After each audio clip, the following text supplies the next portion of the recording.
கற்றோருக்கு சென்ற இடமெல்லாம் சிறப்பு என்பது பழைய மற்றும் புதிய மற்றும் எதிர்கால பழமொழி. அதை ஒரு வரலாற்று நிகழ்ச்சியோடு ஆவணப்படுத்தலாமா?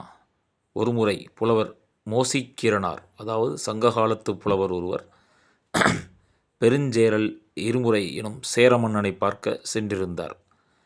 அந்த சேர மன்னன் அப்பொழுது ஒரு அரசு நிகழ்ச்சி காரணமாக தன் அரண்மனையை விட்டு வெளியே சென்றிருந்தார். மீண்டும் அவர் அரண்மனைக்கு திரும்பிய பொழுது பசியால் வாடியும் களைப்புற்ற அந்த மோசிகீரனார் எனும் புலவர் தனது அறையில், அதாவது மன்னனுக்கென தனியாக ஒதுக்கப்பட்டிருந்த அந்த அறையில், குறித்து கொள்ளவும் அந்தப்புறத்தில் அல்ல, அந்த அறையில் அவர் படுத்திருந்தவர் களைப்பு காரணமாக தூங்கிவிட்டார்.